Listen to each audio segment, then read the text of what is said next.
यहाँ पर आपको बताएं, कराची में थाना दरख्शां पुलिस की शराब सप्लाई करने वालों के खिलाफ कार्रवाई। पुलिस ने खुफिया इत्तला पर कार्रवाई के दौरान लाखों रुपए मालियत की इंग्लिश शराब बरामद करके मुलजिम को गिरफ्तार कर लिया। पुलिस के मुताबिक कार्रवाई सबा कमर्शियल एरिया की हदूद में की गई है। मुलजिम के कब्जे से लाखों मालियत के 48 अदद मुतादिद इंग्लिश शराब बरामद कर लिए। गिरफ्तार मुलजिम का मुख्तलिफ एरिया में इंग्लिश शराब सप्लाई करने का इंकशाफ हुआ है। मुलजिम के खिलाफ मुकदमा दर्ज कर लिया गया है और मजीद तफ्तीश भी जारी है।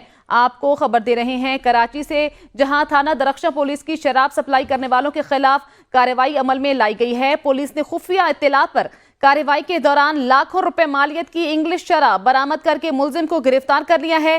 पुलिस के मुताबिक कार्रवाई सबा कमर्शियल एरिया की हदूद में की गई है। मुलजिम के कब्जे से लाखों मालियत के 48 अदद मुतादिद इंग्लिश शराब बरामद कर लिए। गिरफ्तार मुलजिम का मुख्तलिफ एरिया में इंग्लिश शराब सप्लाई करने का इंकशाफ हुआ है। मुलजिम के खिलाफ मुकदमा दर्ज कर लिया गया है और मजीद तफ्तीश जारी है।